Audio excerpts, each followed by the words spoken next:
Audiobook, The Quicksilver Contract. Chapter 1, The Trespass. The heat was a physical presence. It pressed down from a bleached white sky, radiated up from the cracked Nevada desert floor, and shimmered in waves off the chain-link and razor-wire fence that stretched to the horizon in both directions. For Jake Riley, it felt like the world was holding its breath, waiting for him to either turn back or be consumed. He chose consumption. The fence was the only thing that mattered. 12 feet high, topped with gleaming coils of surgical steel, and punctuated every 100 yards by white signs bearing a stark black biohazard symbol and the words, Nevada Exclusion Zone. Lethal force authorized. It was a scar on the face of the earth, a line drawn by men in black uniforms who had stolen his world and locked it away. He pressed a hand against the hot metal links, the memory searing him as much as the sun.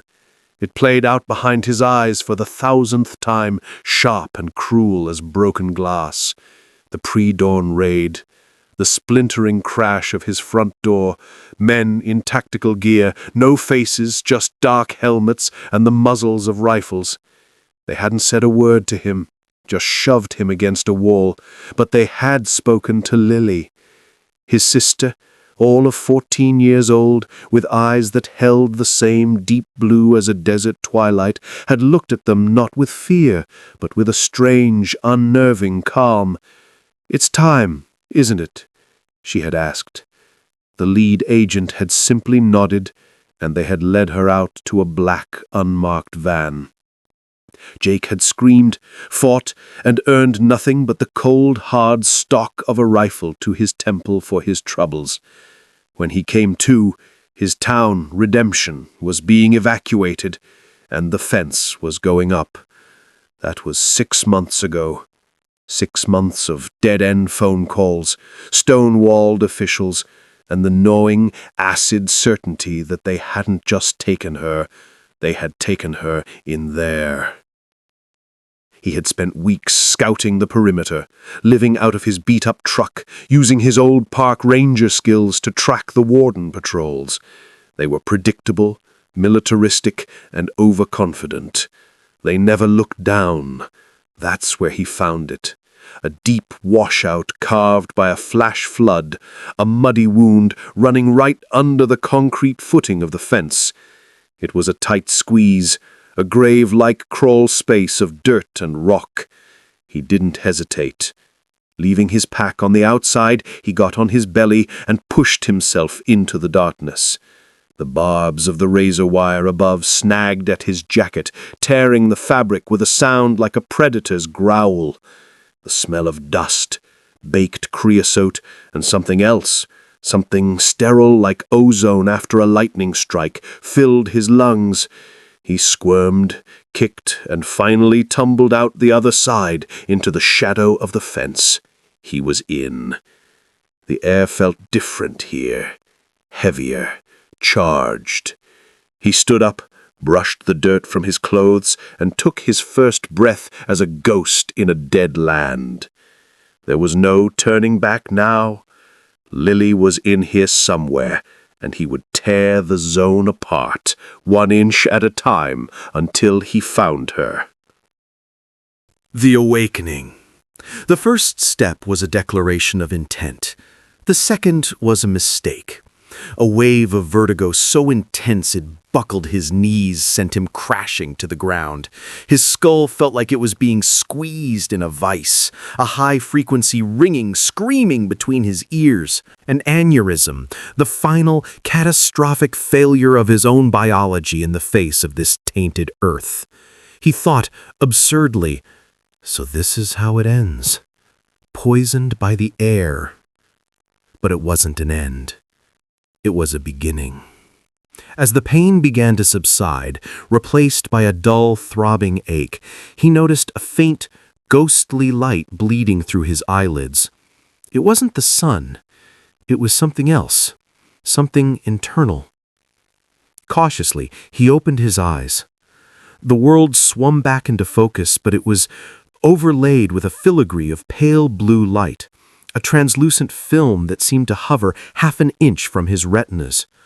Lines of text, written in a clean, blocky font, resolved themselves out of the light. Welcome, Subject 734. Neurological interface calibrating.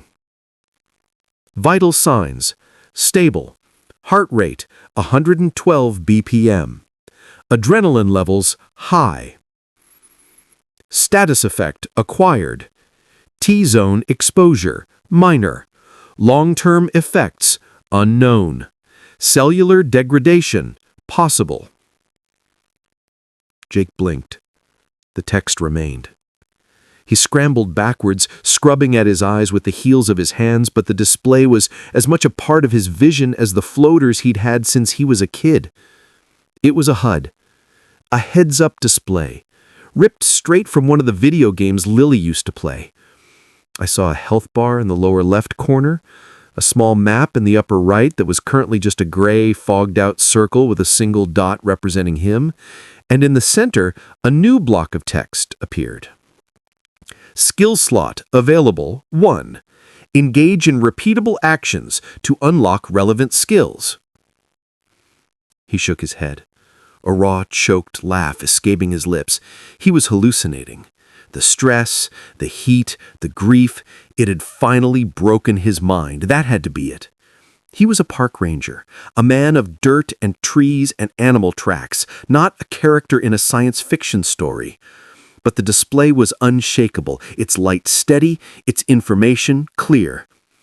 It felt less like a hallucination and more like a diagnosis. The zone wasn't just a place, it was a condition, a disease.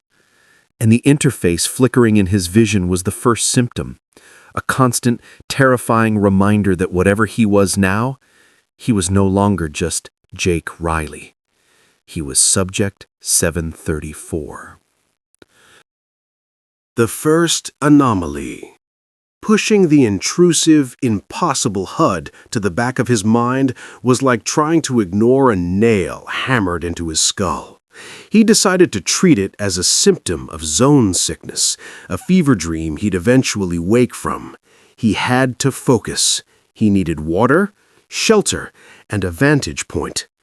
The derelict ribbon of old Highway 96 shimmered in the distance, a promising line of civilization cutting through the desolation. He set off towards it, his boots crunching on the gravelly soil, the silence of the zone pressing in on him. There were no birds, no insects, not even the whisper of the wind. It was a profound and absolute emptiness that felt fundamentally wrong. He was halfway to the highway when the HUD flared, a crimson border flashing around a new notification. Warning, anomaly detected. Designation, waiver. Threat level, moderate to extreme. Maintain distance. Jake stopped dead, his heart hammering against his ribs. He scanned the landscape ahead. Nothing. Just the same expanse of sagebrush and sand. He took another step, and the warning pulsed again, more urgently this time. He looked closer, squinting against the glare. And then he saw it. A pocket of air, roughly the size of a car, was distorting the horizon behind it. It looked like a heat haze on steroids, the light bending and warping in a tight, nauseating swirl. It was almost invisible, a subtle wrongness in the fabric of reality. He instinctively backed away, his ranger training screaming at him that this was something to be avoided, like a patch of unstable ground or a hidden predator. As he watched, a desert sparrow, one of the few signs of life he'd seen, swooped down from the sky. It flew directly into the shimmering disturbance. For a split second, nothing happened. Then, reality broke. The bird's wings bent at impossible angles. Its body seemed to fold in on itself, feathers, bone, and flesh compressing into a grotesque, multifaceted jewel of mangled biology. There was no sound, no explosion, just a silent, violent perversion of physics. The compressed shape hung in the air for a moment, a testament to a broken law of nature, before it simply vanished. Gone. Not a feather, not a drop of blood remained. Jake stared at the empty space, his stomach churning. The HUD in his vision no longer felt like a hallucination. It felt like a survival guide. It had just saved his life. This was the zone's first lesson, delivered with brutal efficiency. The things that would kill you here wouldn't just be mutants or soldiers. They would be the very laws of the universe, twisted into invisible, silent traps. The first shelter. The encounter with the waiver anomaly left Jake shaken, his throat dry with a new kind of fear. He gave the shimmering patch of air a wide berth, his eyes now scanning for the slightest distortion, the faintest ripple in the world around him. The HUD remained silent, its crimson warning fading back to a placid blue. He reached the highway, the cracked asphalt hot enough to cook on. A few sun-bleached cars sat abandoned, their tires melted into sagging pools of rubber. Further down the road, he saw his first sign of hope. A gas station. Its paint peeled and its sign faded, but its structure still standing. It was a concrete box in the middle of nowhere, but to Jake, it looked like a fortress. He approached with caution, his senses on high alert. The place was eerily quiet, the only sound the soft crunch of his own footsteps on the tan-strewn tarmac. As he drew near the building, a thought, an impulse, not entirely his own, flickered through his mind. Scan. He focused on the building, concentrating on the thought. The HUD responded instantly. Executing area scan passive. No biological signatures within 30-meter radius. Structural integrity, 78%, stable. Atmospheric contaminants, low. A wave of relief washed over him, so potent it almost made him dizzy. The system wasn't just a warning label, it was a tool. He could use it. The knowledge was empowering, a small island of control in an ocean of chaos.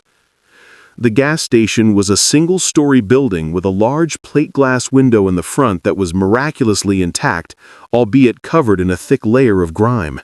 The door was unlocked, groaning on rusted hinges as he pushed it open.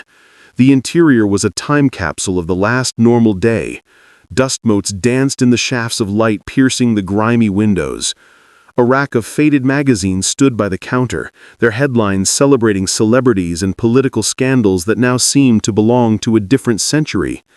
The air was stale and hot, thick with the smell of decay and old gasoline. He moved through the small convenience store, checking behind the counter and in the small, filthy restroom. The place was empty, utterly, profoundly empty. He had a roof over his head, walls to protect him from whatever lurked in the coming night, and a defensible position. For the first time since crawling under the wire, he allowed himself a moment to breathe. The silence was still unnerving, a constant, low-level hum of dread in the back of his mind, but it was better than the silent, violent death promised by the waiver. He was safe, for now. In the Nevada Exclusion Zone, he was beginning to understand for now, was the only kind of safety that existed. He stood in the center of the dusty floor, listening to the frantic beat of his own heart, a solitary man in a world that had forgotten him. The first loot. Survival instincts, honed by years in the wilderness, took over. First, secure the location. He dragged a heavy metal display rack in front of the main door, wedging it in place. The back door, which led to a small storage room, he barred with a rusted mop handle. It wasn't much, but it would make noise if anything tried to get in. Next, inventory. The shelves had been picked clean long ago, likely by the last people to evacuate. All that remained were torn candy wrappers and the faint, sweet smell of spilled soda. But behind the counter, he hit a small jackpot. A single dented can with a faded label depicting impossibly vibrant peaches, and, tucked beneath a pile of oil-stained rags, a tire iron. He picked up the can, his stomach rumbling at the thought of the syrupy fruit inside. The HUD flickered, displaying a small info box. Canned peaches. Consumable. Restores 15% stamina. Provides minor morale boost. A bitter laugh escaped him. A morale boost. Even his food had stats now. He set the can aside, his prize for surviving the day, and hefted the tire iron. It was heavy, solid, the worn rubber grip fitting comfortably in his hand. It felt good. It felt real. As his fingers wrapped around it, the HUD lit up again, this time with a more detailed schematic. Tire iron. Melee weapon. Common. Class, blunt. Damage, 7 to 12, blunt. Durability, 85-100. Requires 5 strength to wield effectively. Jake stared at the text, then at the tool in his hand, then back at the text. Requires 5 strength. The implications of that simple line sent a chill down his spine. This wasn't just an interface providing information, it was imposing rules. The fundamental, unchangeable laws of reality were being replaced by a new set of mechanics, a system of stats and requirements that governed everything from his own body to the junk he found on the floor. The zone wasn't just a place where physics had gone on vacation. It was a place where a new alien physics had taken over, and he was being forced to learn its language. The initial shock was quickly replaced by a cold, pragmatic clarity. If this was a game, then he had to play it to win. His life and Lily's depended on it. He gripped the tire iron tighter, swinging it a few times, feeling its weight. The motion was clumsy, but the tool felt like an extension of his will. He was no longer just a desperate man with a piece of metal. He was a player who had just found his first weapon. He was armed. And in the Nevada Exclusion Zone, that was the only difference between being the hunter and the hunted. The sun was beginning to dip below the horizon, painting the dead land in shades of orange and blood. The first night was coming. The first mutant. The can of peaches was a sacrament. Jake sat on the dusty floor, his back against the counter, the heavy tire iron resting by his side. He used the sharpened edge of a stray piece of metal he'd found to pry the lid open, the metallic screech setting his teeth on edge. The scent that wafted out was divine, sweet, syrupy, a ghost of a life he'd lost. He was about to spear a piece of the golden fruit when a sound froze him in place. It was a faint scraping noise from outside, like nails dragging across concrete. He held his breath, straining to listen. The sound came again, closer this time, accompanied by a wet, guttural clicking. His HUD remained clear. No biological signatures detected within 30-meter radius. But his instincts, honed by years of tracking animals that didn't want to be found, screamed that something was wrong. The system could be fooled. Suddenly, the back door shuddered, the rusted mop handle he'd wedged there splintering with a sharp crack. A creature squeezed through the now open doorway, unfolding itself into the room with an unnatural fluidity. It was humanoid, but horribly wrong. Its skin was pale and stretched taut over a skeletal frame, its limbs too long, its joints bending at odd angles. It had no eyes, only a smooth expanse of skin where they should have been. And its mouth was a wide, vertical slit filled with needle-like teeth that clicked rapidly. It moved with a jerky, bird-like motion, its head twitching as it sniffed the air. The HUD finally reacted, flashing a red alert. Mutant detected. Shrieker. Scout. Threat level. Low to moderate. Abilities. Echolocation. Surprising speed. Weakness. Cranium. The creature emitted a low, chittering sound and took a step toward him, drawn by the scent of the peaches. Adrenaline surged through him, cold and sharp. This was it, the first test. He scrambled to his feet, gripping the tire iron so hard his knuckles turned white. The shrieker's head snapped in his direction, its mouth opening to release a piercing, high-frequency scream that rattled his skull. It wasn't a sound of aggression. It was a beacon. It was calling its pack. Before the sound even faded, the creature launched itself at him, its long, clawed fingers aiming for his throat. The fight was nothing like he'd imagined. It was clumsy, desperate, and terrifyingly intimate. He swung the tire iron, but the shrieker was impossibly fast, ducking under the blow and slashing at his arm, its claws tearing through his jacket and drawing blood. Pain, hot and immediate, flared up his arm. He stumbled back, kicking out, connecting with its spindly leg. The creature hissed, and he brought the tire iron down in a two-handed, desperate arc. This time it connected. There was a sickening, wet crunch as the metal caved in the side of the creature's skull. It convulsed, its limbs flailing, and then collapsed into a heap on the floor. A thin black fluid oozed from the wound. Jake stood over it, chest heaving, his arms screaming in agony. A new notification chimed in his vision, bright and clinical. Combat engaged, skill unlocked.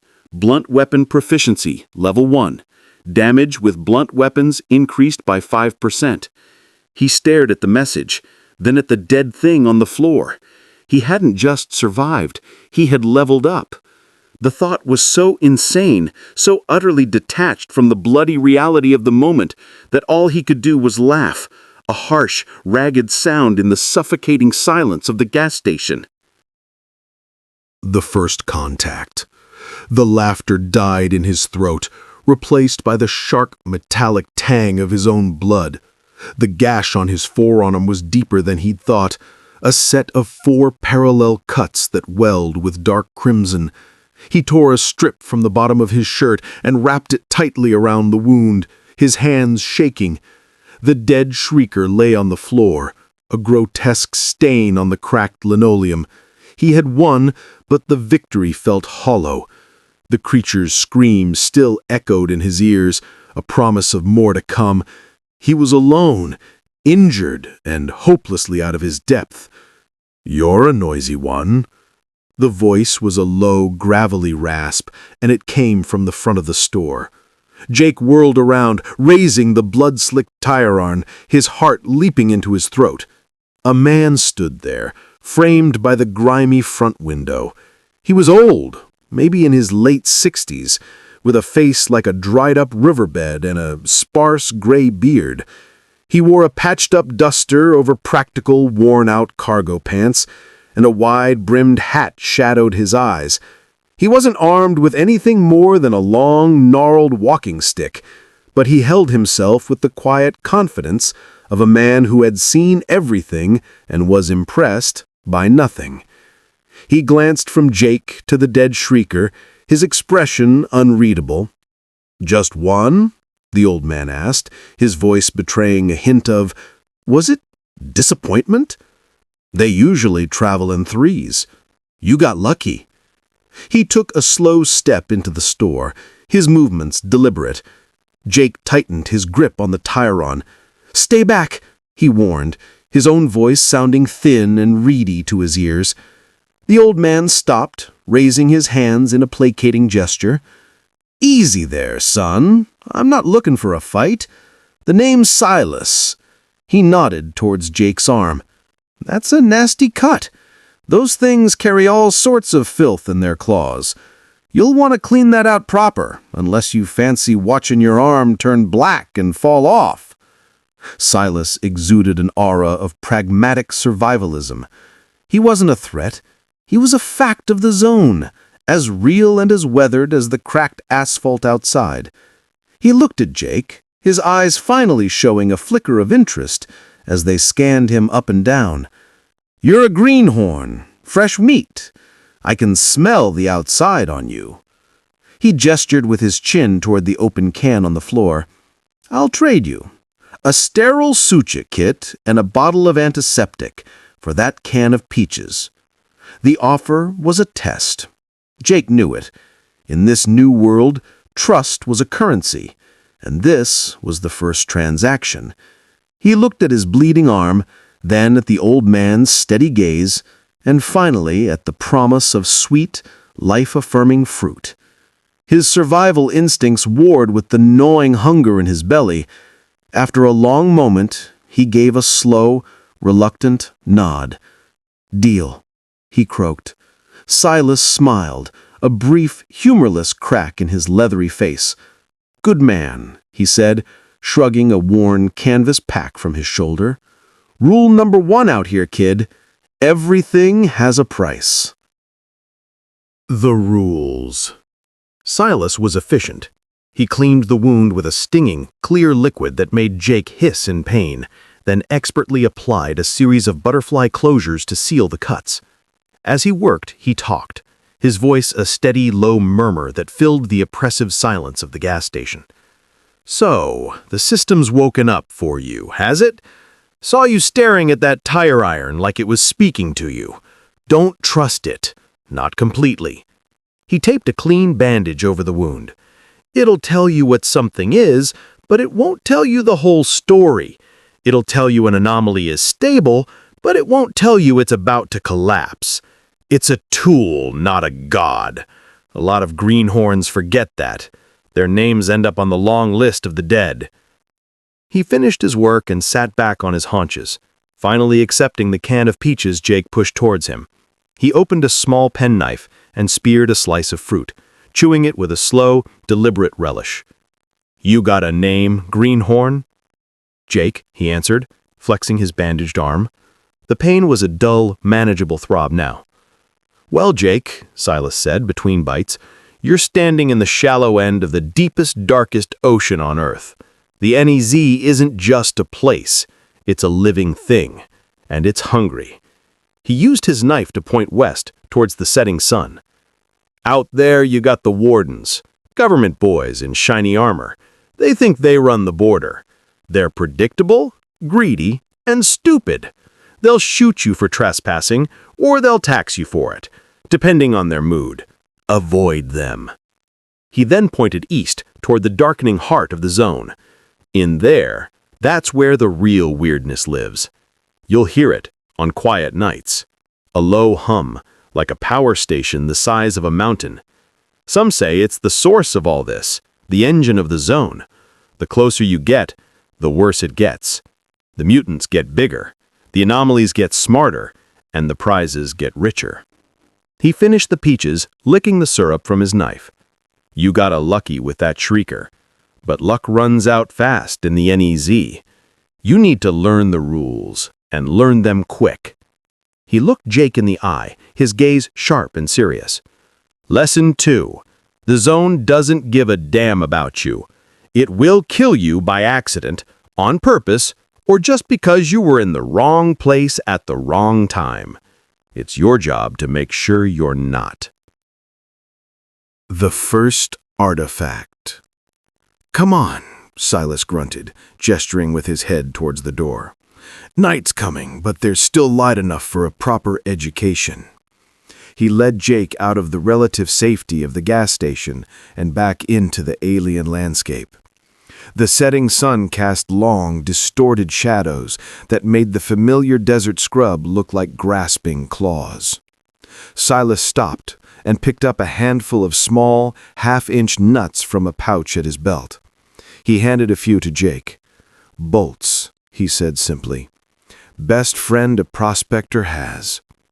He demonstrated, tossing a bolt with a gentle underhand arc a few feet in front of them. It landed with a soft clink in the dirt. "See? Nothing." He threw another, this time a bit to the left. The moment the bolt reached the apex of its arc, it just stopped. It hung in the air for a second, then was violently swatted sideways by an invisible force, landing 50 feet away. "Waver," Silas said, nodding at the patch of shimmering air that Jake now recognized. "Just like the one you saw earlier. Most anomalies are invisible. You find them the hard way," he tapped his head, "or the smart way." He pointed at the center of the chaos. But the real trick is that right in the heart of the chaos, there's a point of calm, like the eye of a storm. And sometimes, if you're lucky, the zone leaves a little present there. Jake squinted, focusing his eyes on the spot Silas indicated. He could just make out something inside the shimmering field, a small, dark object that seemed to absorb the light around it, floating in serene defiance of the violent physics just inches away. His HUD pinged. Artifact detected. Stabilizer. Common. Origin. Gravimetric anomaly. There she is, Silas whispered, a note of reverence in his voice. Now the hard part. You gotta be quick. Get your hand in and out before the anomaly cycles. Too slow, and it'll snap your arm off at the elbow. He looked at Jake. Your turn, Greenhorn.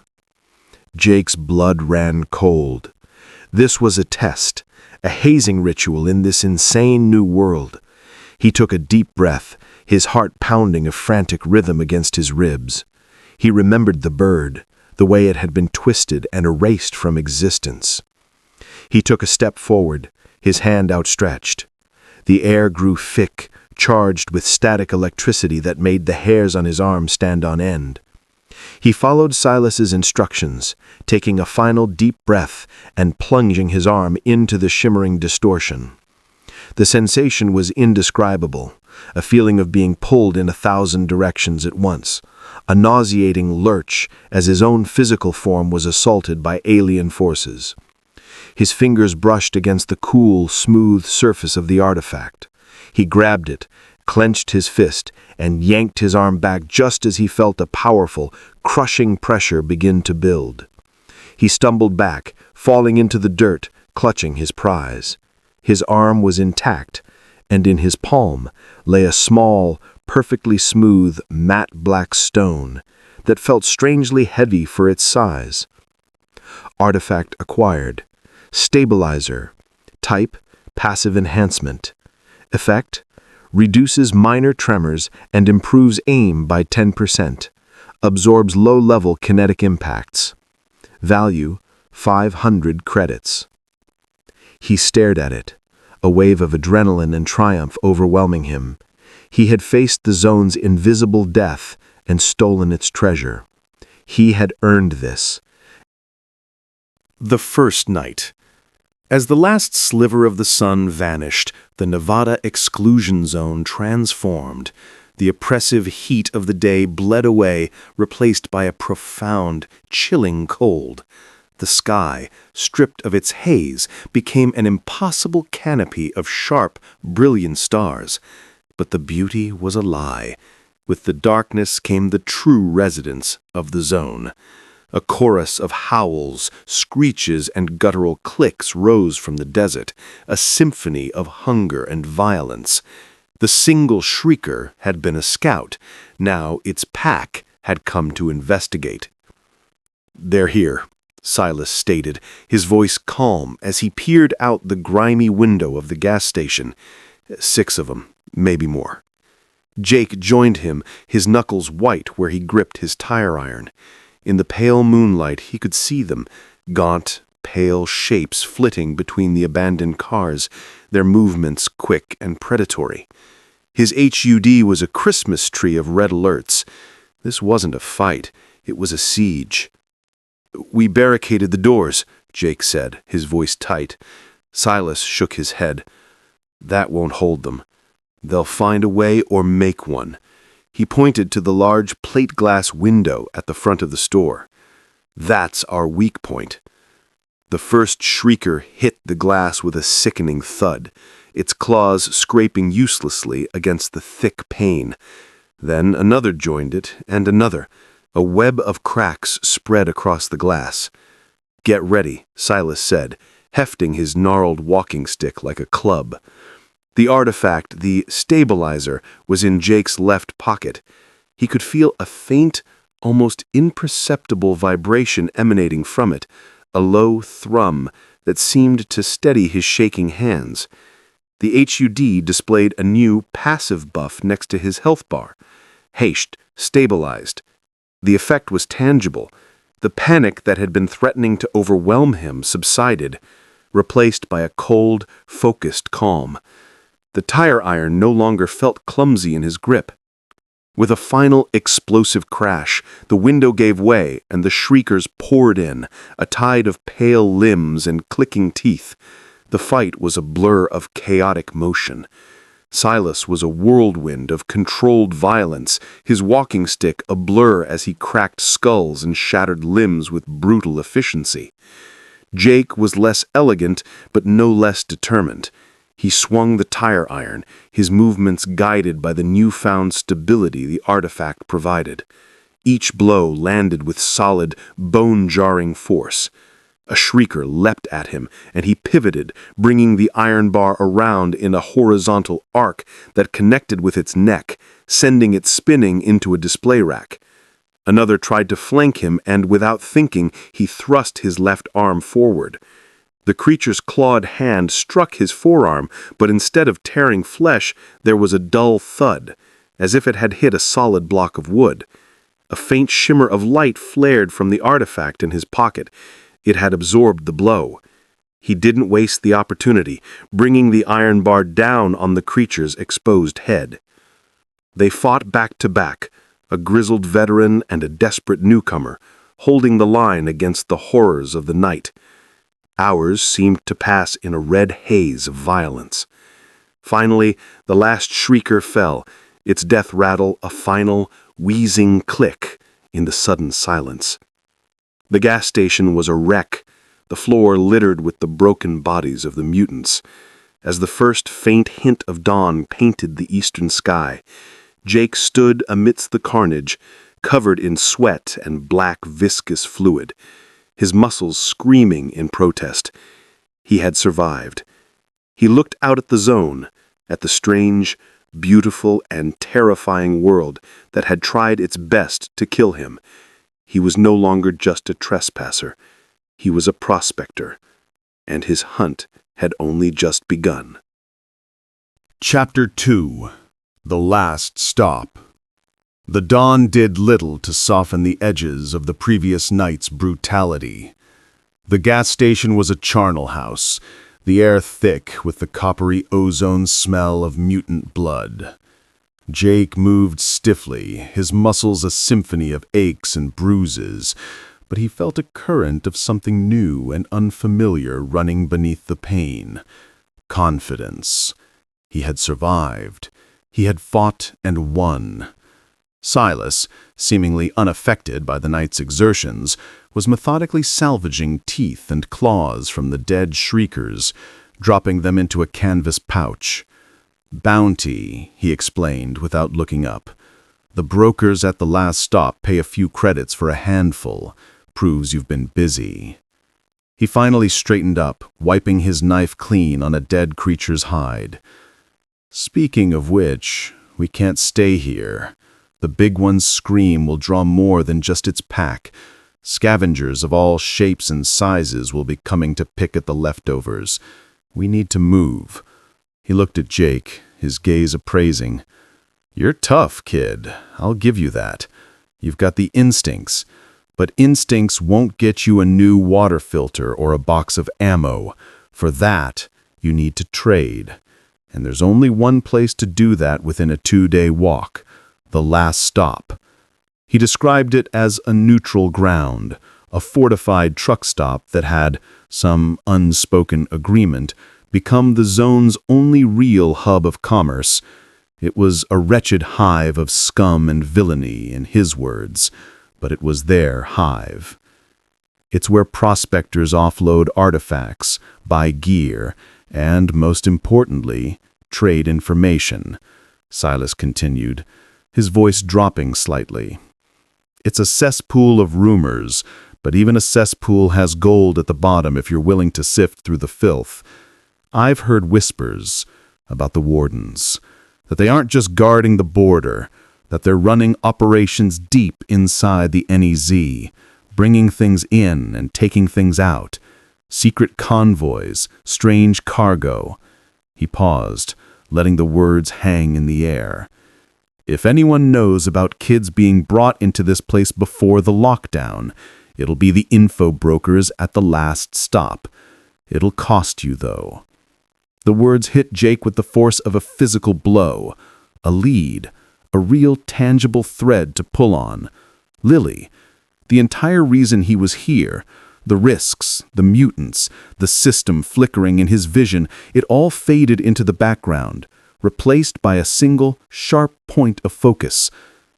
"How far?" Jake asked, his voice rough. Silas shouldered his pack, the bag of shrieker teeth clinking softly. "About 30 miles as the crows fly," he said, a grim smile touching his lips. "But crows are smart enough to stay the hell out of the NEZ. For us, it's a 2-day walk through hell. Let's get started." The ruined suburb. Their path took them directly through the skeletal remains of Redemption, Jake's hometown. Walking through the streets where he had learned to ride a bike, where he'd had his first kiss, was a surreal and agonizing experience. The zone had not been kind to it. The once manicured lawns were now jungles of mutated, thorny weeds that pulsed with a faint, sickly green light. Houses sagged, their roofs caved in, their walls covered in a creeping moss-like substance that seemed to breathe. It was a graveyard of memories, and Jake felt like a ghost haunting his own past. "This was your town?" Silas asked, his voice softer than usual. Jake just nodded, unable to speak, his throat tight with unspoken grief. He saw the park where he and Lily used to play, the swings now wrapped in a thick, pulsating organic webbing. He saw the movie theater, its marquee promising a film that would never be shown. The silence was the worst part. It was a living entity, broken only by the crunch of their boots and the distant mournful creak of a weather vane spinning in a non-existent wind. The anomalies here were more complex, more integrated into the environment than the simple waver he'd first encountered. A shimmering field of what Silas called static hung over the high school football field, causing the air to crackle with energy and any metal that got too close to glow red hot. They were cutting through a cul-de-sac lined with collapsed 2-story homes when Silas held up a hand, stopping them short. "Look there," he whispered. In the center of the street, where a cheerful fountain once stood, was a perfect sphere of absolute blackness about 10 feet in diameter. It emitted no light, reflected none. It was a hole in reality. Debris, a child's bicycle, a mailbox, the entire front half of a minivan orbited it slowly, caught in a silent, invisible tide. Even more disturbing, half of the house at the end of the cul-de-sac was simply gone. Its living room and kitchen sheared away as if by a giant ice cream scoop. The remaining structure was bent inwards, its support beams and floorboards warped and compressed towards the black sphere. Anomaly detected. Gravity well. Threat level extreme. Effect creates a localized high-mass gravitational field. Instantaneous compression at event horizon. "Don't get any closer," Silas warned, his voice barely a whisper. "One wrong step and you'll end up as a marble-sized piece of compressed meat and bone." They gave the anomaly a wide, respectful berth, the silence of the orbiting debris a chilling testament to its power. Jake looked at the ruined house, a place where a family had once eaten dinner and watched television, now a monument to the zone's casual, catastrophic power. Redemption was gone. The boy who had lived here was gone too. Only the survivor remained, and he had to keep moving. The Warden encounter. They had cleared the ruins of Redemption and were moving through a landscape of rolling, arid hills when Silas suddenly pulled Jake down behind a rocky outcropping. "Wardens," he hissed, pointing towards a ridge less than half a mile away. Jake peered over the rock. A sleek, matte black vehicle, something between a jeep and a light armored car, was parked on the ridge, 2 figures standing beside it. Even at this distance, he could see the telltale signs: advanced body armor that made them look insect-like, and the glint of sunlight off the scopes of their high-tech rifles. They weren't just soldiers, they were apex predators, and this was their hunting ground. "We can wait for them to move on," Jake whispered, his mind racing. Silas shook his head. "No, they've seen us. They always see you." As if on cue, a red dot of a laser sight danced across the rock just inches from Jake's face. A voice, amplified and distorted, boomed across the hills. "Prospectors, stay where you are. Hands visible. Do not make any sudden movements." There was no choice. They stood up slowly, raising their hands. The wardens approached with a fluid, professional menace, their rifles trained on their chests. They were a stark contrast to the grit and grime of the zone. Their gear was clean, their movements precise. They were an occupying force, alien to the decay around them. "Well, well, what have we got here?" the lead warden said, his voice a condescending drawl filtered through his helmet's comms. His face was hidden behind a polarized visor. He stopped a few feet from them, his rifle never wavering. "A grizzled old rat and a fresh-faced pup. You're a long way from the fence." The other warden circled them, his movements silent. He patted Silas down, then Jake, his touch rough and impersonal. He found the stabilizer in Jake's pocket. "Bingo! Look what the pup found!" The lead warden chuckled. "Trespassing in a federally mandated quarantine zone is a serious offense. We could shoot you right here, and the paperwork would be minimal." He let the threat hang in the air. "But we're feeling generous today. We're instituting a trespass tax. For the privilege of not being immediately executed, you will forfeit any and all artifacts in your possession." Jake's blood boiled. He had risked his life for that artifact. It was his. But he saw the cold, implacable certainty in the warden's posture. This wasn't a negotiation. The second warden snatched the stabilizer from Jake's hand. "And 50 credits each for supplies and munitions expenditure," the leader added. Silas, with a sigh of weary resignation, pulled a small pouch of credits from his belt and handed them over. Jake, having nothing, could only stand there in silent fury. "Consider this a warning," the warden said, pocketing the artifact and the credits. They walked back to their vehicle without a backward glance, leaving Jake and Silas standing under the hot sun, robbed and humiliated. It was a stark reminder of the zone's other danger: men. The chemical bog.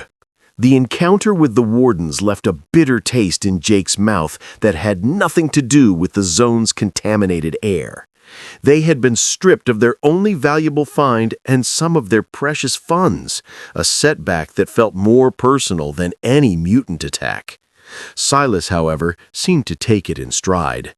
"It's the cost of doing business," he said, his face grim. "Better to lose an artifact than your life. Now they have our scent, we need to get off the beaten path." He led them away from the open hills and into a low-lying basin where the air grew thick and acrid, smelling of sulfur and rust. The ground became soft and marshy, the water a sickening, iridescent green that bubbled slowly in stagnant pools. Twisted, leafless trees, their bark peeling like sunburnt skin, rose from the muck. "The chemical bog," he said, "used to be Miller's Lake. Then the government used it as a dumping ground for whatever they didn't want anyone else to find. The incident just made it worse." Jake's HUD flared with a persistent warning. "Hazard warning, corrosive environment. Prolonged exposure will degrade armor and cause tissue damage."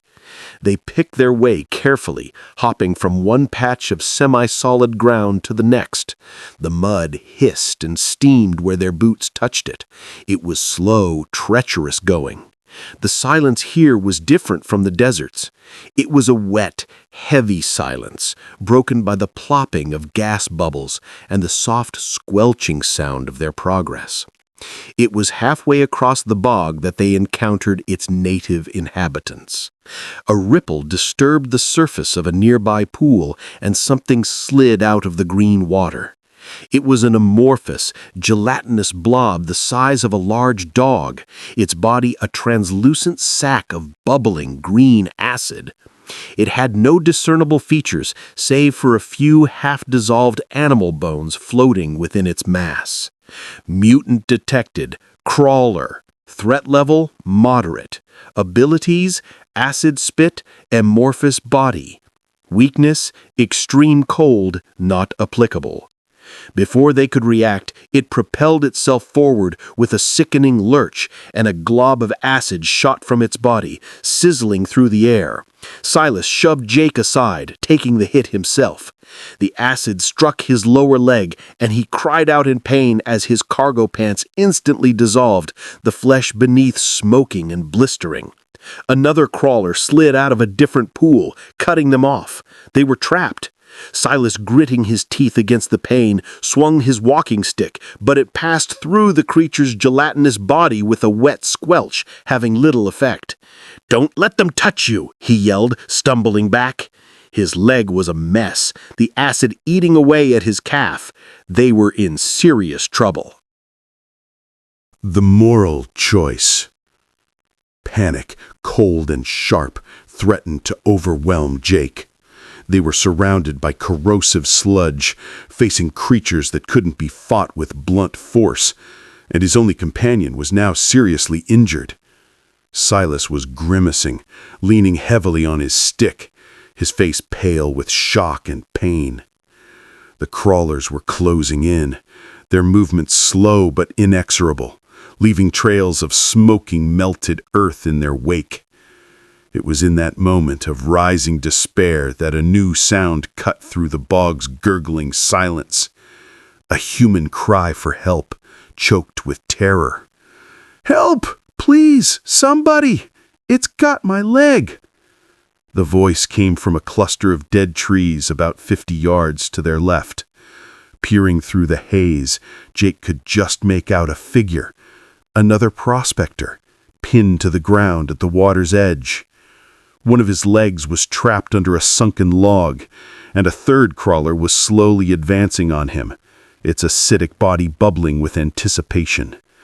The man was frantically trying to pull his leg free, his face a mask of pure terror. Silas glanced at the scene, his expression hardening. "Leave him," he hissed, his voice tight with pain. "We can't help him. We can barely help ourselves. We create a diversion and get out of here now." It was the logical choice, the survivalist choice. The rule of the zone was to look out for number one. Helping the trapped man was a massive risk. It would mean delaying their own escape, drawing the attention of all three crawlers, and potentially getting bogged down in a fight they couldn't win. But as Jake looked at the man's terrified face, he didn't see a stranger. He saw himself, alone and bleeding in the gas station. He remembered the cold indifference of the wardens. He remembered Silas's first lesson. Everything has a price. But some things, he realized, couldn't be bought or sold. "No," Jake said, his voice firm, surprising even himself. "We're not leaving him." Silas stared at him, a mixture of disbelief and anger in his eyes. "Don't be a fool, kid. That's a death sentence." "Maybe," Jake shot back, his mind racing, formulating a desperate plan. "But what's the point of surviving if we become monsters to do it?" He didn't wait for an answer. He scanned his surroundings, his HUD highlighting objects in the environment.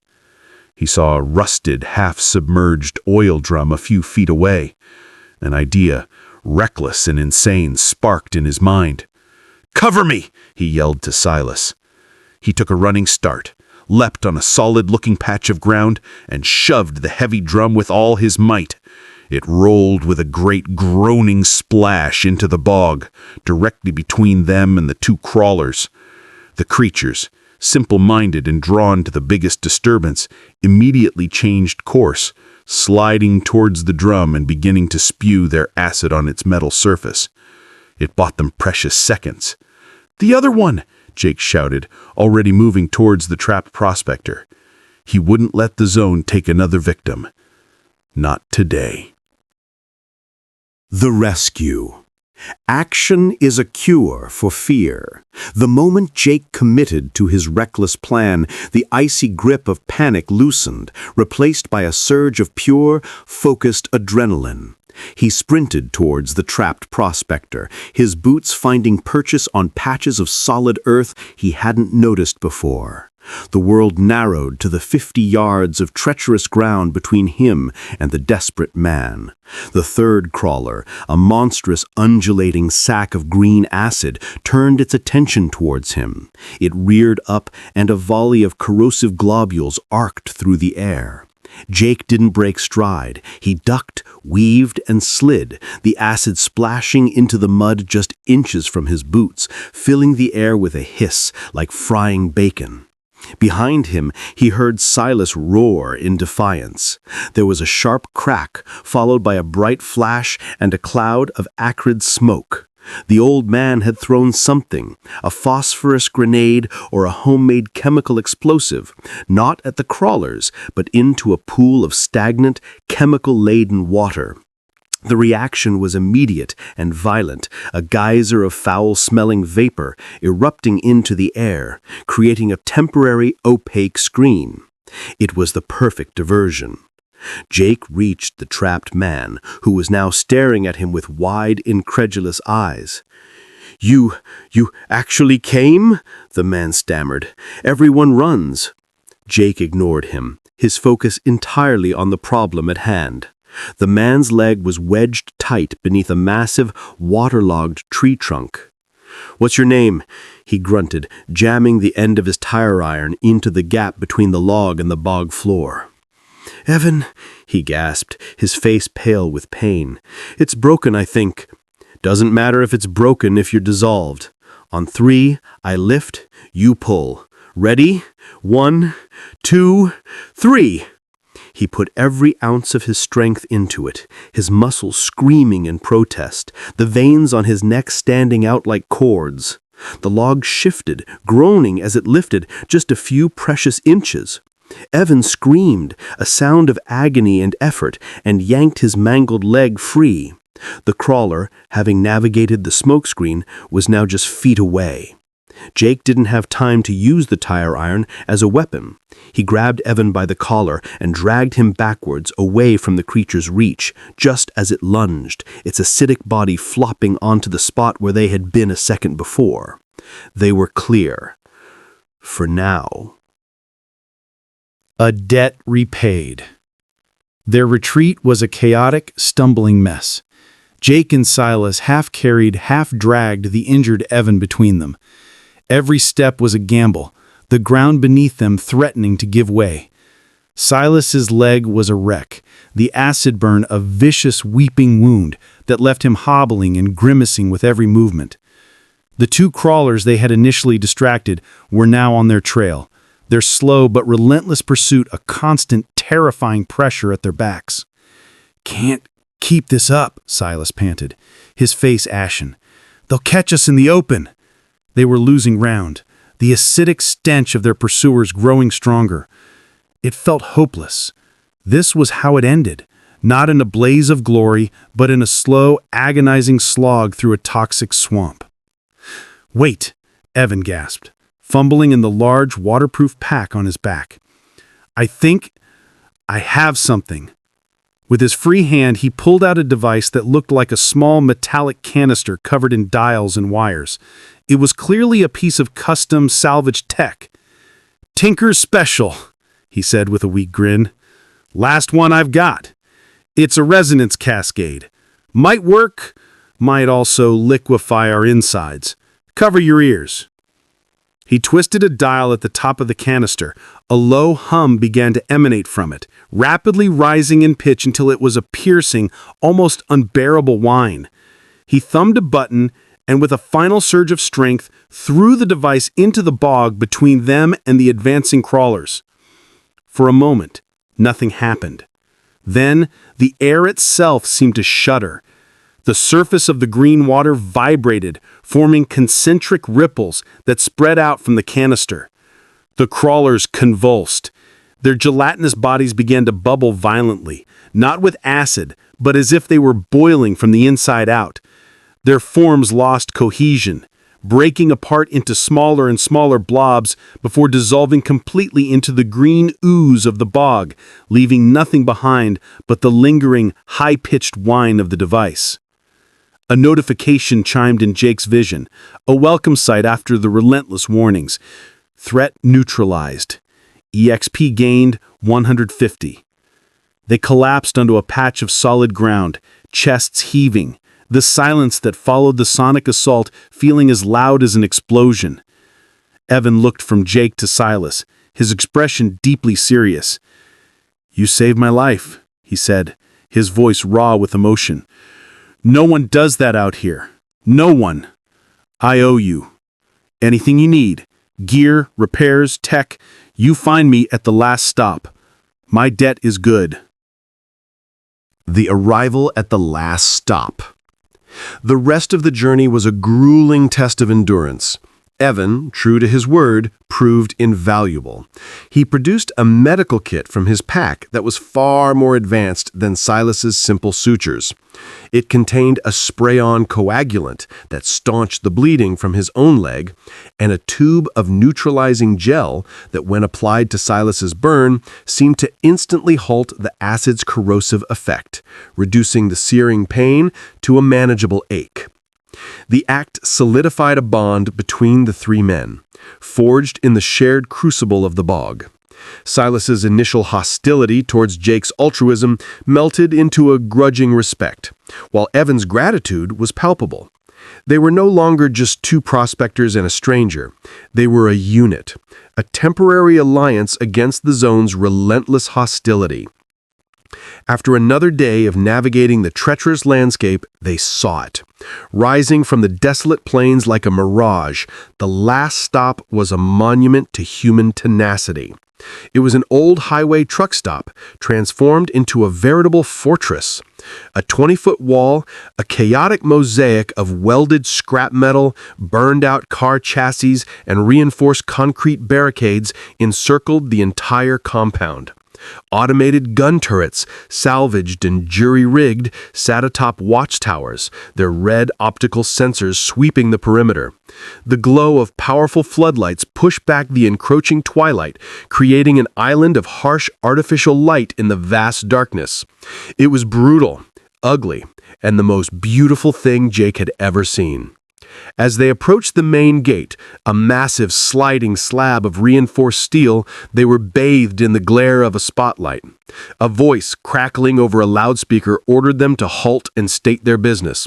"Silas, Evan, and a greenhorn for trade and resupply," Silas yelled back, his voice full of practice weariness. The gate groaned open, revealing a short, heavily guarded tunnel.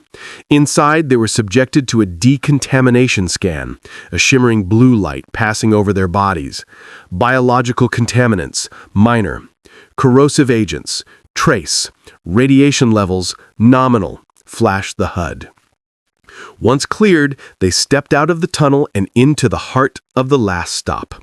The relative quiet of the zone was replaced by a cacophony of life. The central yard was a bustling open-air market, a chaotic swirl of prospectors haggling over artifacts, mechanics working on battered vehicles, and the smell of roasting mutant meat mingling with cheap alcohol and cigarette smoke. It was a haven, but one built on desperation and guarded by suspicion. It was safety, zone style. The broker. The interior of the main building, a converted diner, was even more intense. It was a microcosm of the zone's desperate society, a sea of hardened faces, cybernetic limbs, and wary eyes. Every person there was a survivor, a killer, or both. "I need to find a medic and a workbench," Evans said, clapping Jake on the shoulder. "My leg's a mess, and I need to rebuild my gear. Find me at the garage when you're done. The debt stands." He limped off, disappearing into the crowd. Silas guided Jake through the throng towards a secluded booth in the far corner, away from the noise and the light. A single woman sat there, nursing a glass of dark liquid. She was sharp and wiry, her face a mask of calculated neutrality, but it was her eyes that held Jake's attention. They were a cold, luminous silver, a clear sign of high-end cybernetic replacements. They whirred almost silently as she watched them approach, taking in every detail. This was Anya, the information broker. "Silas," she said, her voice a low, melodic hum that was strangely calming amidst the chaos. "You look like you've been dancing with crawlers again. And you've brought a puppy." Her silver eyes fixed on Jake, and he felt as though he were being x-rayed, his entire history laid bare. "He's looking for something," Silas said, getting straight to the point. He placed the pouch of shrieker teeth on the table. "A down payment." He quickly explained Jake's situation, the raid, the girl, the black vans, the lockdown. He left out the HUD and the system, sticking to the core facts. Anya listened without interruption, her fingers steepled before her. Her cybernetic eyes glowed faintly as she processed the information, likely cross-referencing it with some internal database. The pre-lockdown evacuations, that was a messy business. The official story was containment. The truth was acquisition. The wardings weren't just clearing the area, they were harvesting. She leaned forward, her silver gaze locking on Jake's eyes. They were looking for specific children, ones who were different, sensitive to the zone even before the incident made it what it is today. They took them deep inside to a research outpost the old-timers call Project Chimera. It's a black site. No one who goes in ever comes out. The revelation. The name hit Jake like a physical blow. Project Chimera. It was a destination, a purpose. The hope that flared in his chest was so fierce, it was painful. "Where is it?" he demanded, his voice cracking. Anya held up a hand, silencing him. "Not so fast, puppy," she said, her tone hardening slightly. "Information like that isn't bought with mutant teeth. It costs a lot. And even if you could afford it, getting there is suicide. It's in the heart of the zone, where the anomalies can think and the mutants hunt in armies." She tapped a command into the surface of her table, and a holographic image flickered to life above it. It was a grainy, low-resolution security still, time-stamped 6 months ago. It showed a convoy of the Warden's black-armored vehicles stopped at an internal checkpoint. And standing beside one of them, bathed in the harsh security lighting, was a 14-year-old girl with dark hair.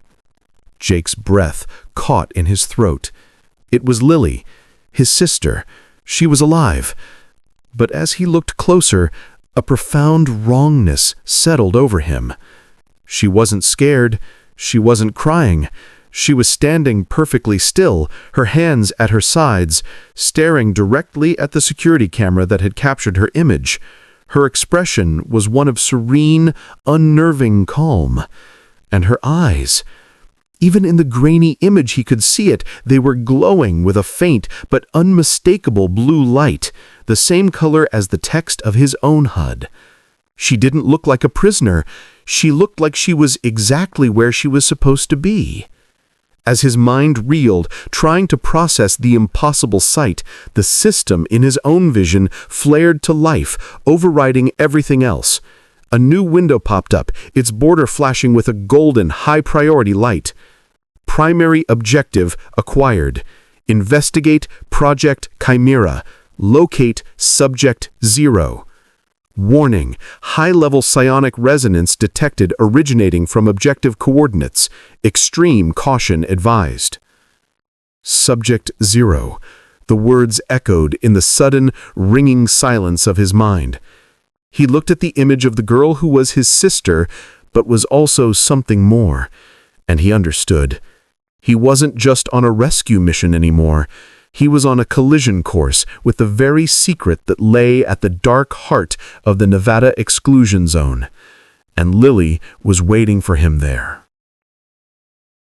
Chapter 3. The Quicksilver Contract. The holographic image of Lily, his sister, Subject 0, flickered out, but the afterimage was burned onto Jake's retinas. The chaotic noise of the diner faded into a dull roar, replaced by the sounds of his own blood pounding in his ears. Subject 0.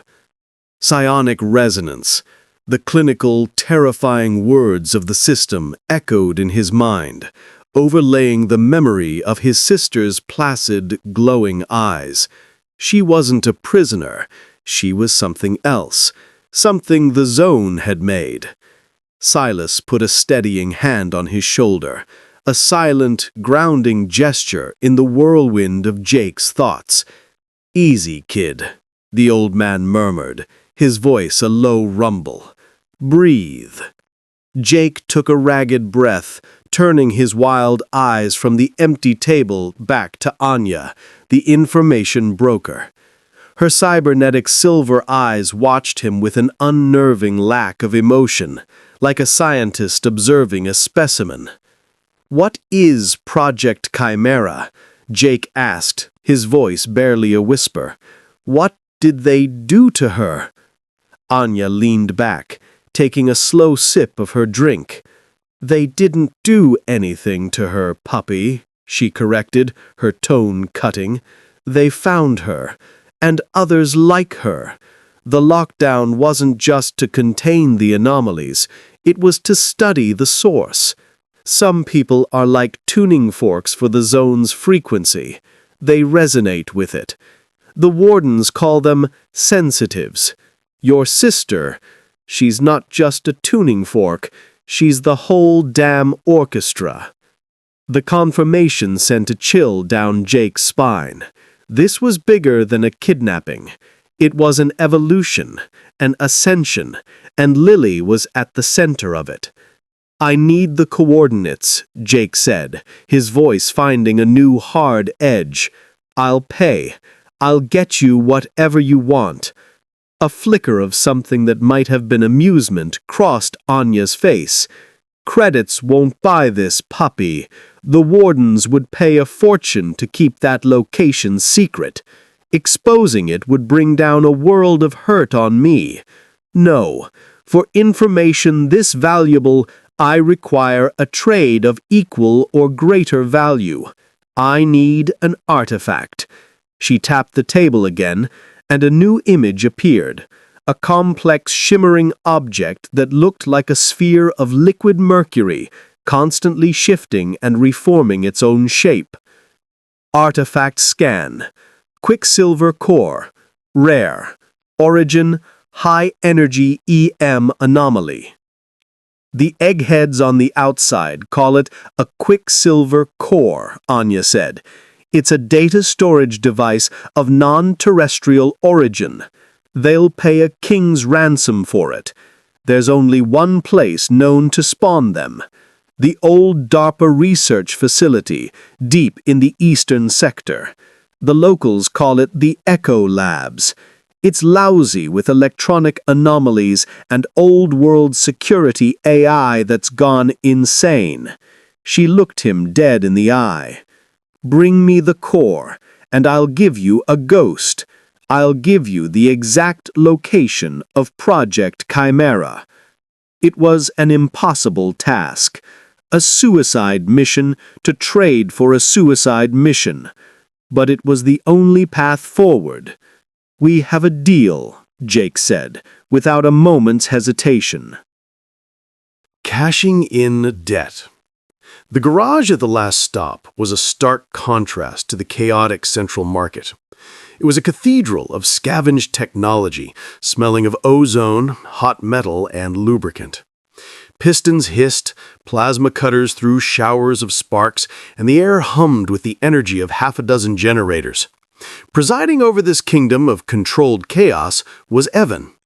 They found him hunched over a workbench, his face illuminated by the blue light of a diagnostic screen, his hands moving with surgical precision as he rewired a complex-looking servo.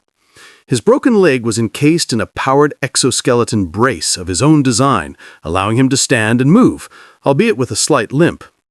He looked up as they approached, his face breaking into a genuine smile.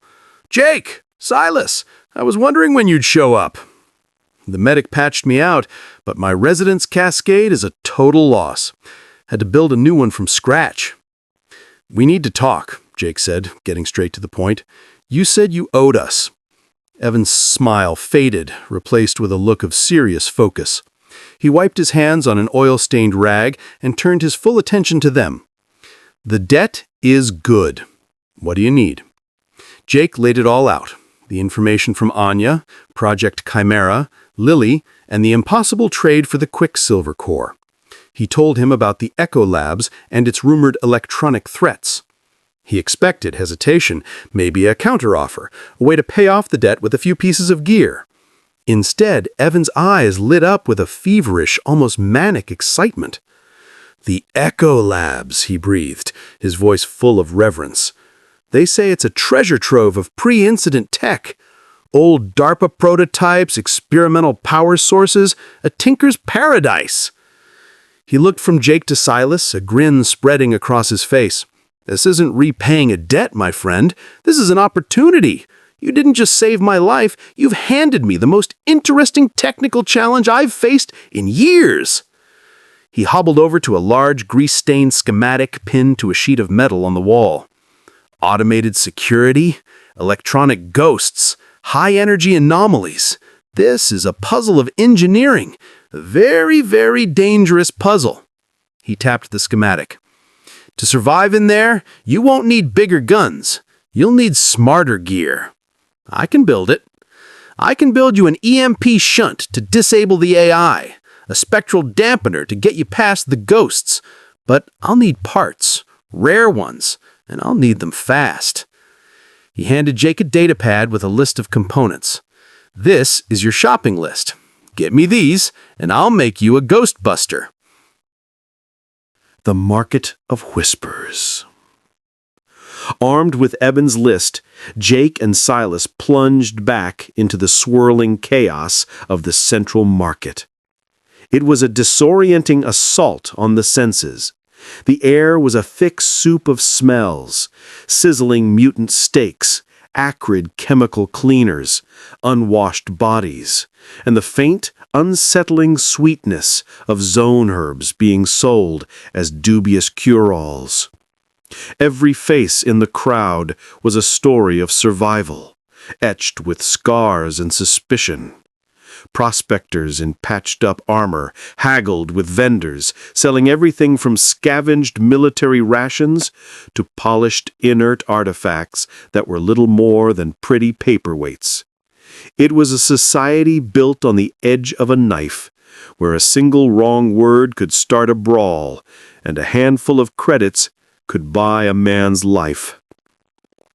Silas navigated the crowd with the practiced ease of a man who had spent years in this den of thieves, pointing Jake towards the right stalls. "That one's Stitch, deals in medical supplies, mostly clean. The big guy over there, Gristle, sells mutant parts. Avoid him, his price is a criminal." The list from Evan was specific and esoteric. A military-grade capacitor array, a set of shielded superconductors, and a non-standard cooling unit. These weren't parts you could pull off a wrecked car. They had to be scavenged from high-tech sources or traded from someone who had. Their first stop was a stall run by a wiry woman known only as Magpie. Her workbench a hoarder's nest of wires, circuit boards, and blinking lights. Jake showed her the list on the datapad. She squinted at it, her eyes lingering on the capacitor array. "Tough order," she chirped, her voice like grinding gears. "Haven't seen one of those since a Warden drone went down near the Eastern Ridge. Could get it, but it'll cost you." She named a price that was easily half of what Silas had gotten for his entire pouch of shrieker teeth. Jake's heart sank. They didn't have nearly enough.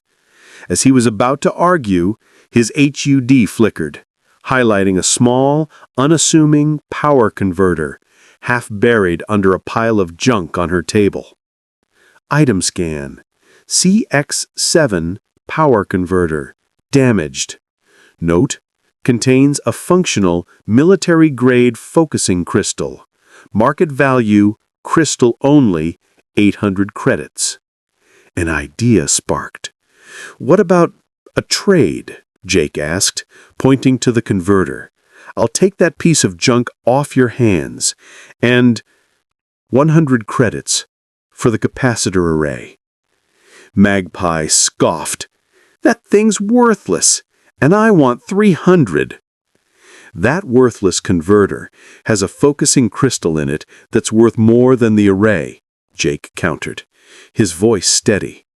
He was bluffing, gambling that she didn't know the specific value of the subcomponents. He saw a flicker of uncertainty in her eyes. 200 credits, she snapped, "and the converter." 150, Jake said firmly. "Final offer." She stared at him for a long moment, then sighed and snatched the credits from his hand. "Fine, but don't come crying to me when you can't get it to work." They had their first component. The system wasn't just a tool for survival, it was a weapon for negotiation. The Forge of a Tinker.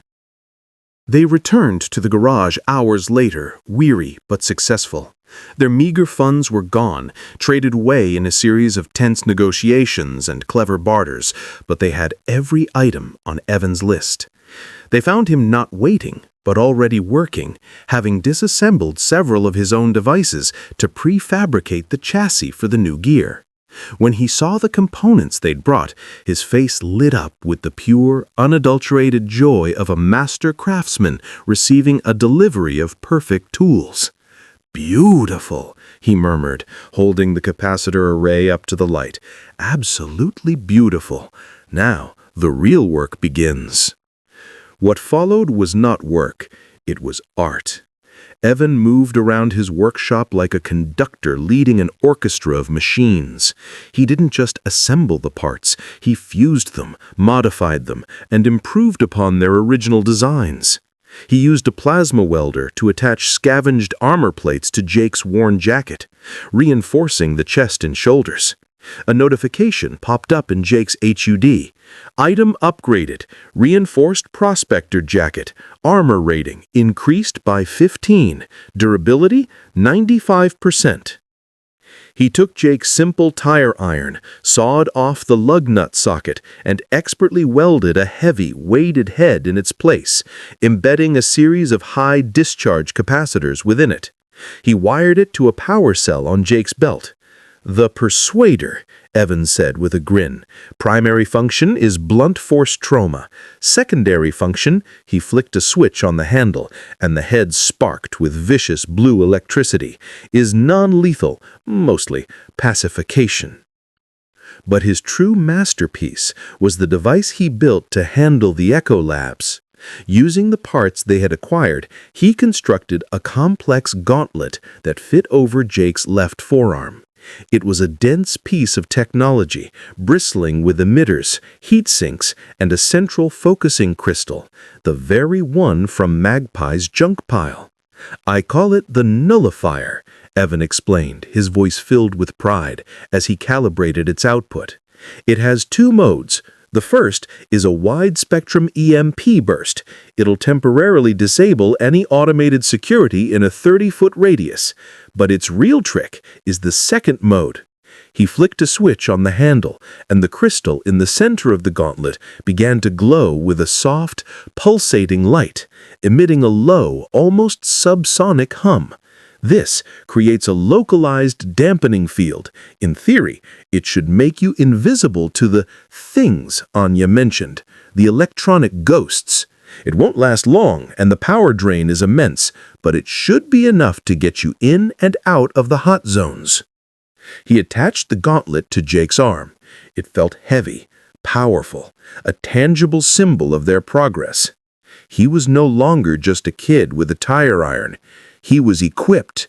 He was ready. The Alliance. The three of them gathered around a flickering hollow table in the center of the garage, the only clean surface in the entire workshop. Evan projected a topographical map of the eastern sector, a jagged landscape of canyons, mesas, and radioactive hot zones. A single structure was marked in blinking red, a sprawling, multi-level complex built into the side of a canyon, the Echo Labs.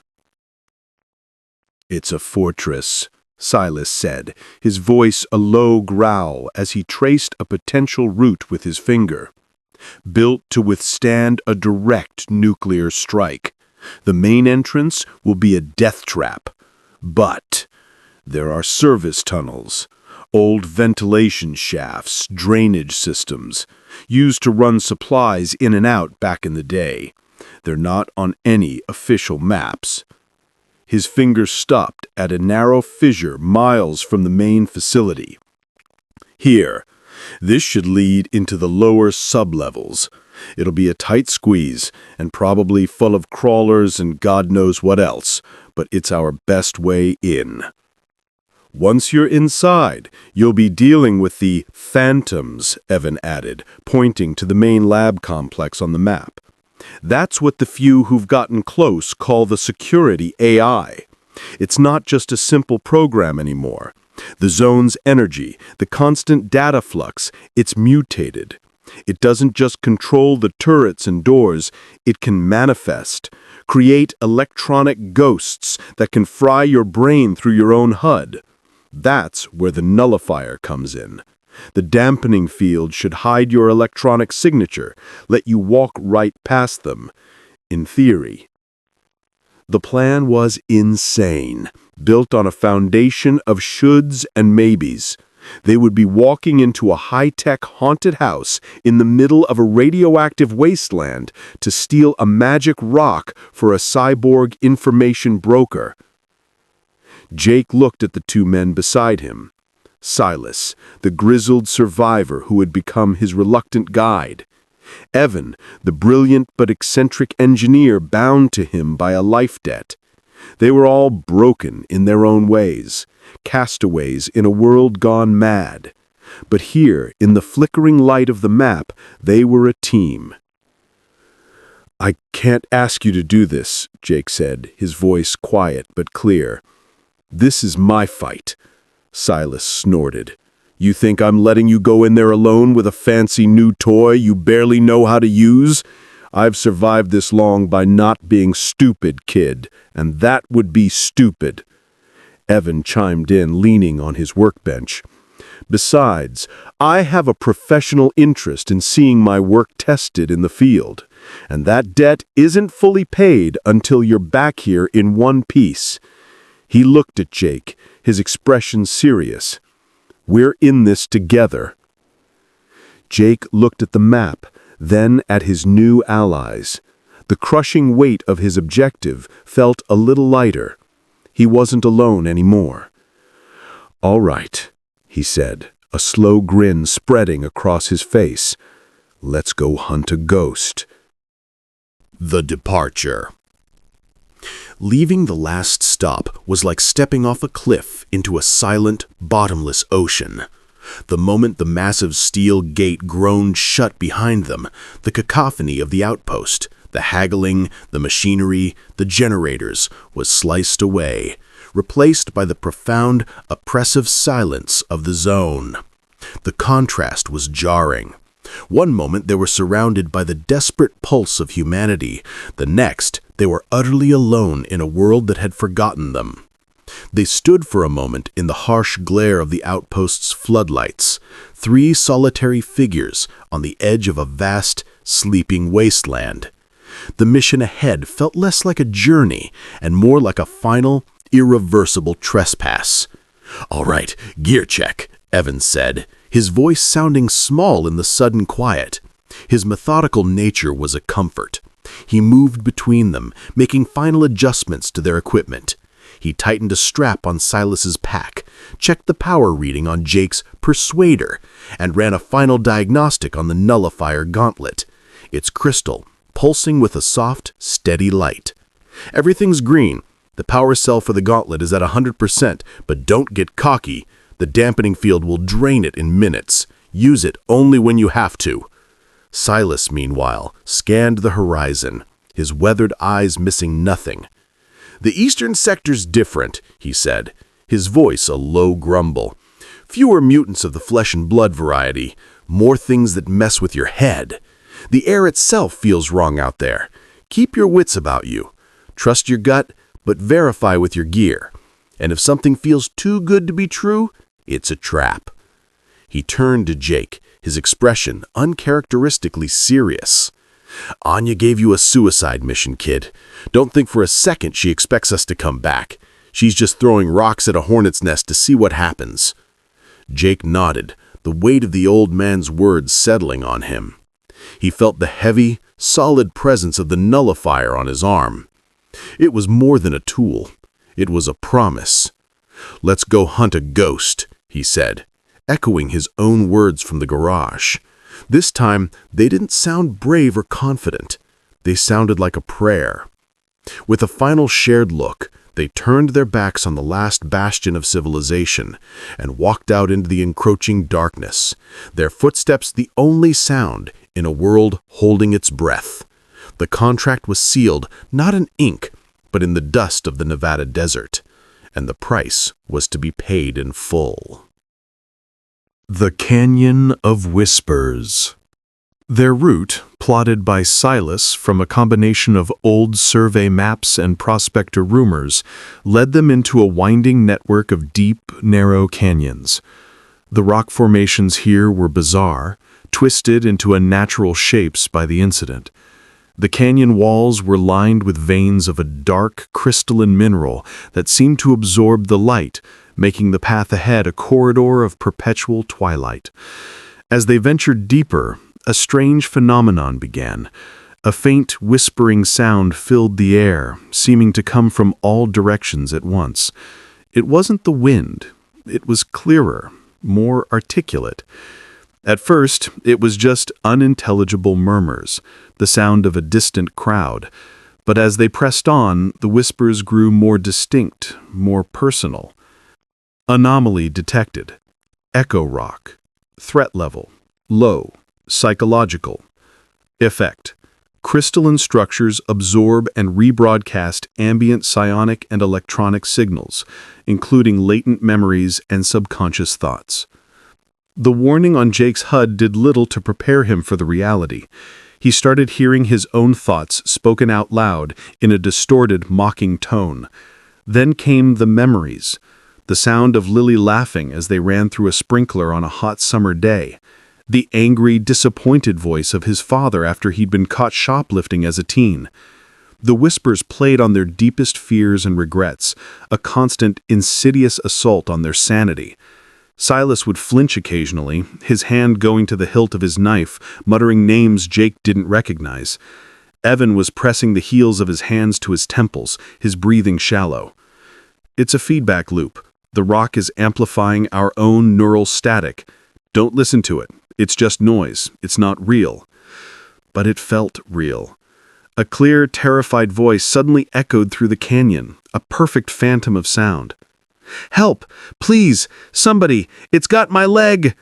It was Evan's voice, a perfect replay of his cry from the chemical bog.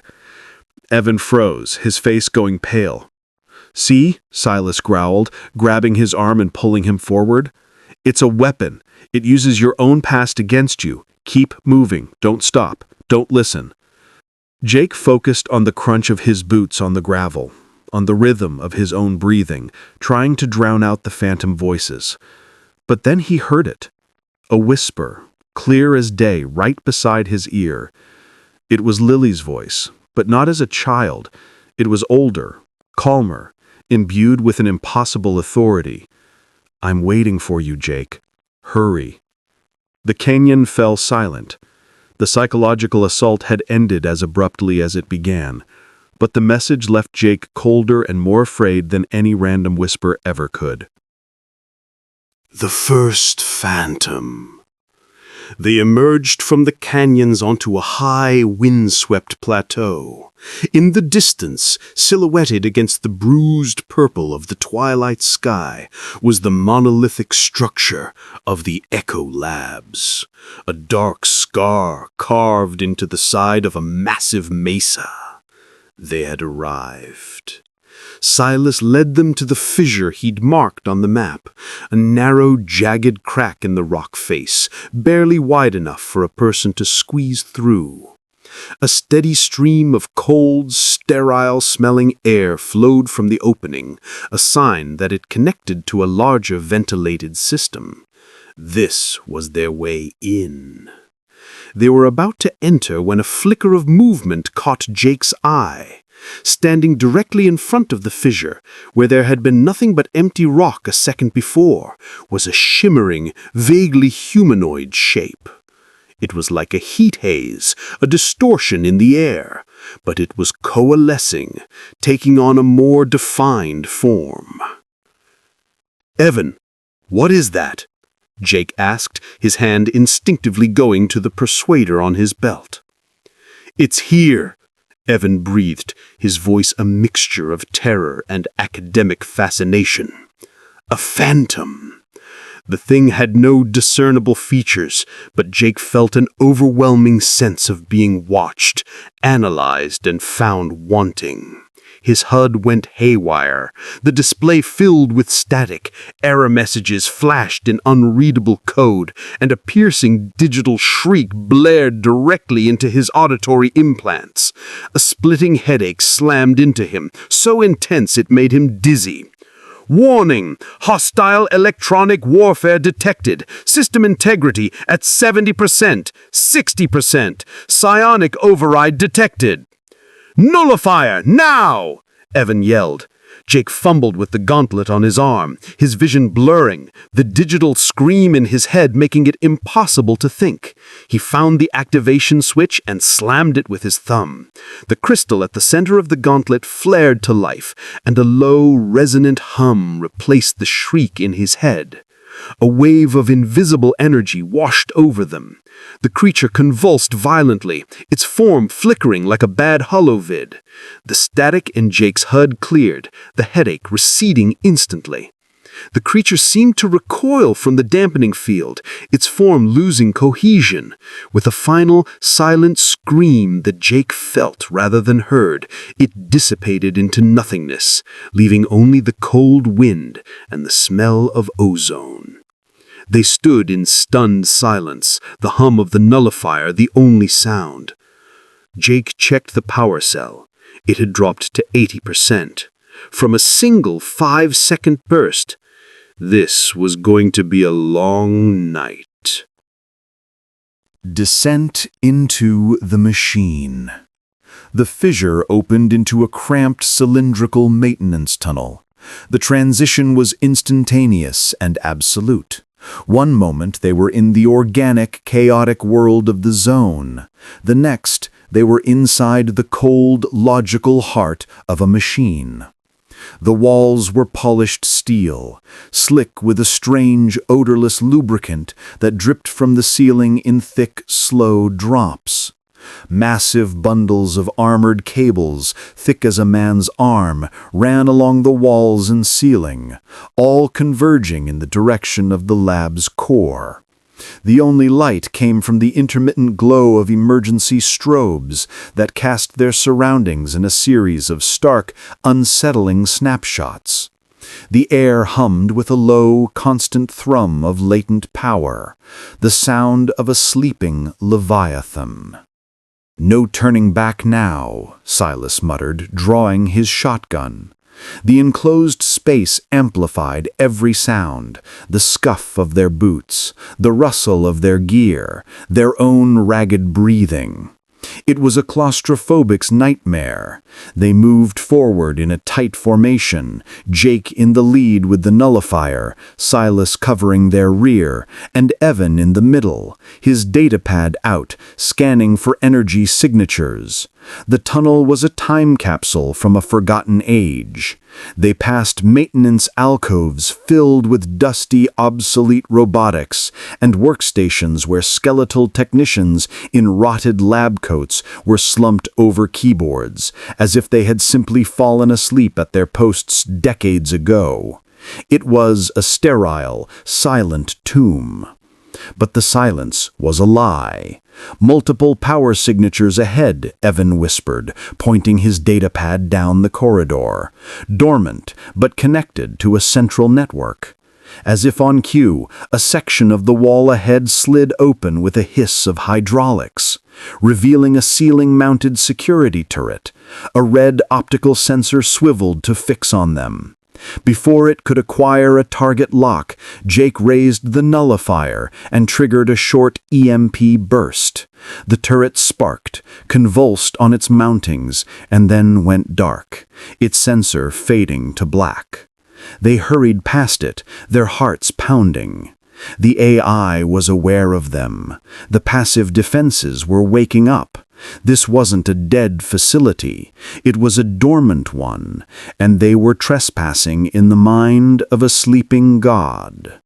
They were no longer just prospectors, they were a virus in the system, and the machine was beginning to mount its immune response.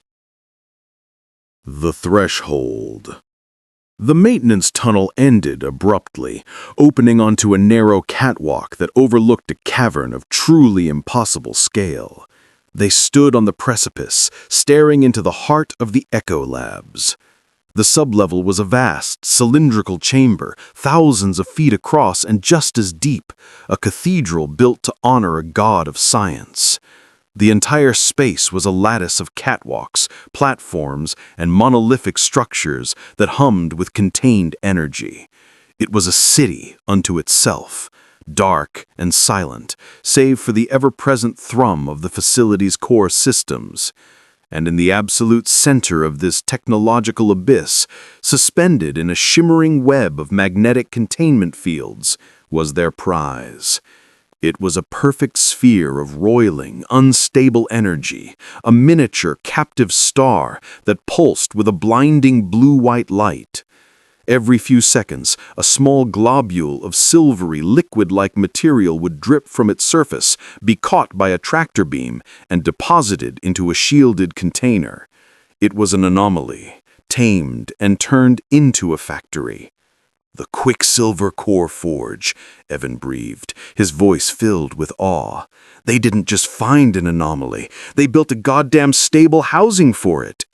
But their awe was short-lived. The chamber was not empty.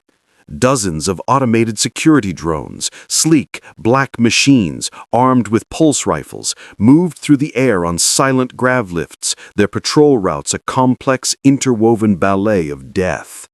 And drifting between them, like sharks in an aquarium, were the phantoms. They could see them clearly now, dozens of them, their shimmering forms phasing in and out of visibility. The air was thick with their electronic presence, a constant, silent pressure on Jake's senses. He could feel the AI watching him, its cold, alien intelligence assessing him from 100 different angles. They had found their objective, but it was located in the most heavily guarded room on the planet, a fortress controlled by a malevolent mutated AI. They stood on the threshold of an electronic hell. Jake looked at the pulsating star below, then at the gauntlet on his arm. He took a deep breath, the cold, recycled air filling his lungs. "All right, Evan, let's see if this ghost buster of yours actually works."